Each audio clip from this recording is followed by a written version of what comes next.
The summers with her grandmother were always Samantha Haywood's favorite. She loved the smell of sunflowers her grandmother would plant. Every year she would ask just to take one home as a gift, but her grandmother would always reply, "You should never take a flower out of the ground, because a flower is something you love, and by removing it from its home, you are killing that thing you love." And as much as Samantha wanted to throw a tantrum, she would always reply, "Yes, ma'am." One summer, as her parents pulled up to the lake house, Samantha could tell that something was off. She saw no sunflowers, and the house looked ragged. At that moment, her grandmother came running through the screen door, still in her nightgown and waving frantically. But when they all got out, her grandmother greeted Samantha's mother with a huge hug, saying, "Ah, Samantha, I'm so excited to see you again." In an attempt to overcome the situation, her mother replied, "Hey, Mom, Samantha can't wait to spend the summer with you."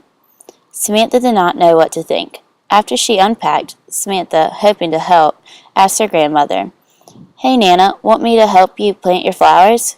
In a look of confusion, Nana walked outside and when returning replied, "Oh my, I did not even realize I had forgotten to do that." "Sure, honey." Not much changed during that summer. It was a long 2 months, and once August rolled around, Samantha could not wait to get home. The minute she buckled her seatbelt, she blurted out, "What's wrong with Nana?" Her mom replied, "Honey, there is something that we need to discuss. Now don't worry, but your grandmother has Alzheimer's. It is still early, but from time to time she may need to be reminded of a thing or two." "Heck, they could stick that label on me, considering the amount of things I forget," her dad commented, hoping to lighten the mood. "Is Nana going to die?" They were the only words Samantha could get out. "Well, eventually yes, but not for a very long time. You won't even notice a difference," her mom said, with a look of dismay. Samantha could tell she was sugarcoating it, but she did not care. Months later, over dinner, Samantha's mom said to her, "We decided to let you stay home this summer, so you can spend some quality time with your friends." "But what about Nana's?" Samantha replied in a daze of confusion. "Oh, don't worry. We just think you're getting too old to be spending your summers helping her around the house."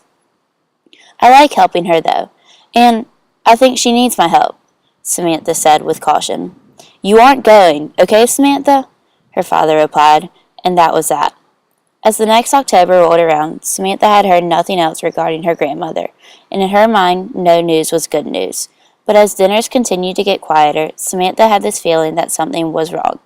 It loomed over her until a month later when she overheard her mother replaying a message. "Hello, Mr. and Mrs. Haywood. This is Barbara from Norwood Memorial Hospital. I am just calling to let you know that the status of your mother, Jane Bonner, has not changed. Please call us back immediately with details on how you would like to proceed. Thank you." Samantha just stared at her mom. They all three jumped into the car and drove to Norwood. As the car pulled up to the hospital and her parents quickly got out, but something was holding Samantha back. "Mom, there's something I need to do first. I promise I'll be right back," she said as she jumped into the driver's seat and sped off without a reply. It took 10 minutes, and as Samantha's parents waited patiently, they watched as she walked into the room with a single sunflower. Grasping it in her hand, she walked up to her grandmother's bed. She was terrified. Without even glancing at her parents, Samantha took the flower, tears streaming down her face, and gently placed it on her grandmother's hand. "I know you said not to take a flower out of the ground, because it is something I love, and there is a chance of it not surviving. But you are something I love, and they are taking you from our home. So I want you to take something just as special to show the great gift they are getting." And with a smile on her face,